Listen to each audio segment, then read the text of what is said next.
I'm just jealous. Solid point. Are you asking questions? Yeah. Not this time. I'll let you guys go at it. What do you got for me? Well, Dom, I guess if you're filming and doing things, you're pretty relaxed right now. Yeah, what is there to be stressed about? The work's already been done, man. Now, the only thing I'm stressed about is getting this weight off, you know? I mean, it's not stressful, but it's just like a weight cut time.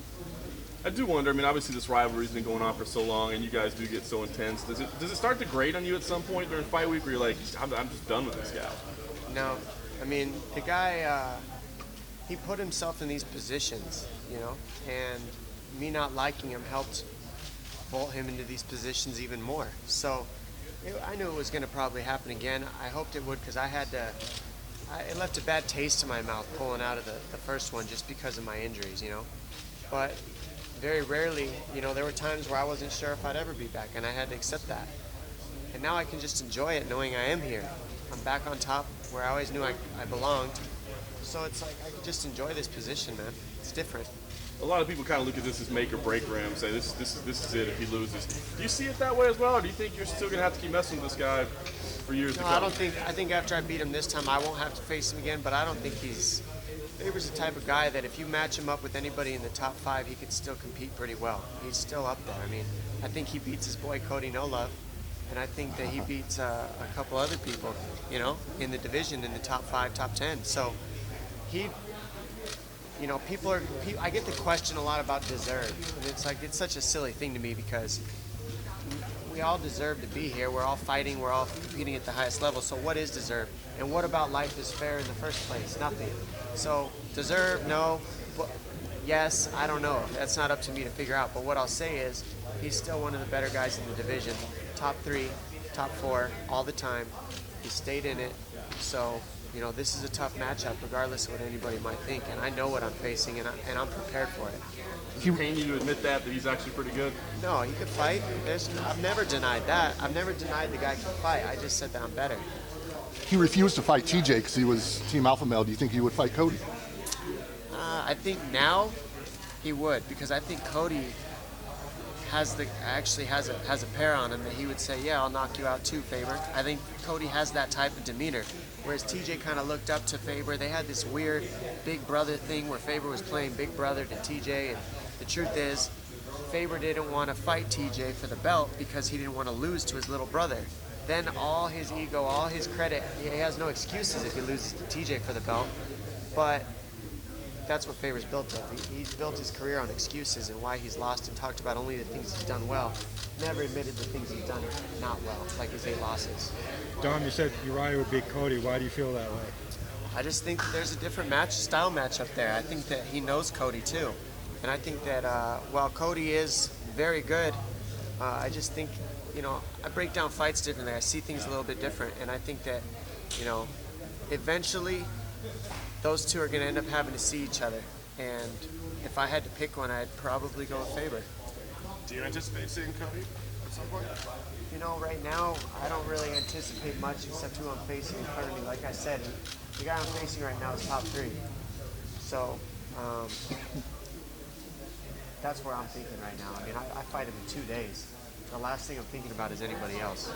You've given a lot of credit right now to Uriah and how good he is as a fighter, but he hasn't been able to get over the hump in a title fight. Do you think that's a mental thing, or is it just circumstances? He just hasn't, you know, guys have been better than him in title fights. I think guys have just been a little bit better than him in title fights. I mean, the guys that we're facing at this highest level don't get enough credit sometimes, you know.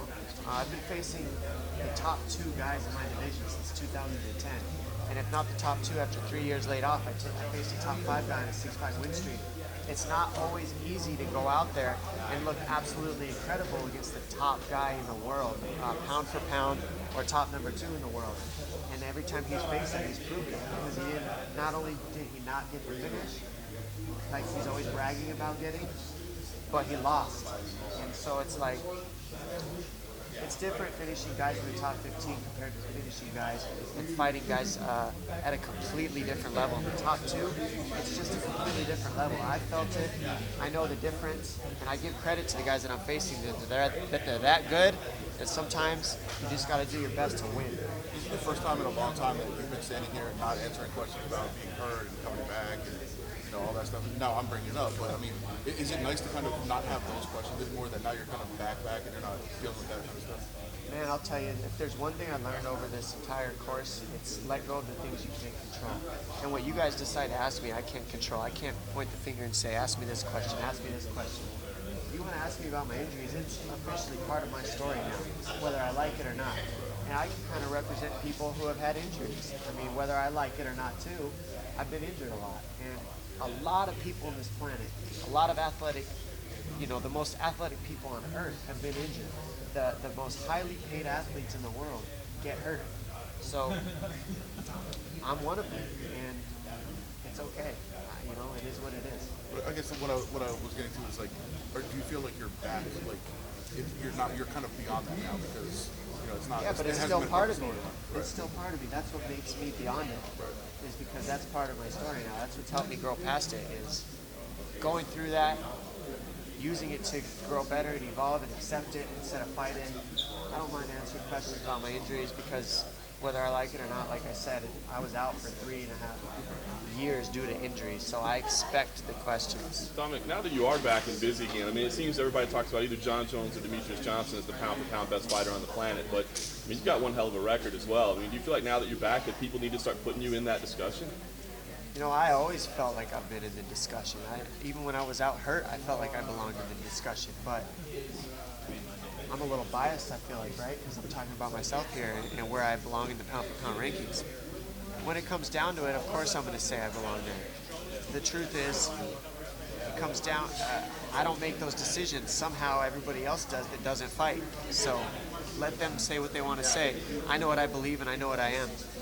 Do you have aspirations to fight outside of the division at all? I mean, I know you're busy establishing. Say that again. I know you're busy establishing yourself in this division again, but do you have aspirations to fight outside of the division?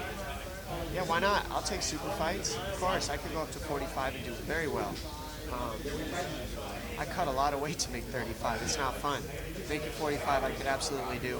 And my style presents a lot of problems for bigger athletes. I started my career at 155 pounds in fighting, and that's how my style got progressively built to an extent. I knew I was facing larger, bigger guys. I was at 140-pound stature when I first started at 19 years old. I put on size and weight over the years, growing and maturing, but my style was built facing larger, bigger guys, so everything I did was to not let them touch me. Don't put your hands on me, don't put your finger on me, do not touch me, do not grab me. And I used that to my advantage early in my career, and it just transcended to now where I'm at 135 pounds, I'm bigger than guys, and I still can use that same tactic. So it's worked very well for me. Thanks, guys. Last question. You worked with Bisping over at FS1. Just curious, what were your thoughts when you found out he was taking his title fight on Tuesday night? Bisping's an OG, man. He's been in this game so long. He just beat a guy, what's been argued as one of the greatest of all time, right? Anderson Silva, and he beat him.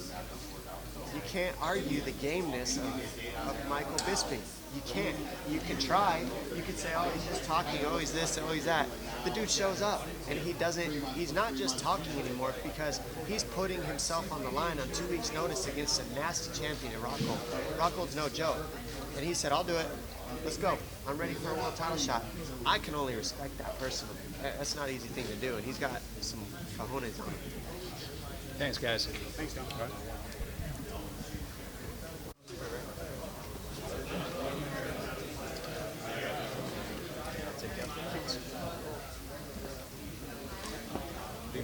Right on his face.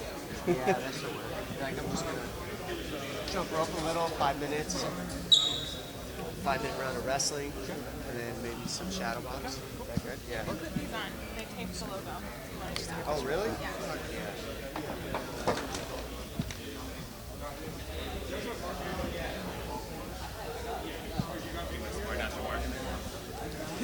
Yeah, that was funny. Easy. You guys, what are you whining about? You guys can play about it. Unlimited calories, I don't like wasting my energy unless I use it to cut weight. Right. You know, so I'm wearing plastics and stuff. It kind of takes down from the show, but I'll put a show on you before I promise. Yeah, we'll be there to watch. That's what really matters, right? Be there. It's important to me, you guys. Good job on the show and everything. I've seen some clips of it. You do good. Hey, have you guys ever got questions? Absolutely. The expert. You guys can teach me some acting. Yeah, for sure. Well, you did it right now. Yeah, there you go, right? Yeah, you're right.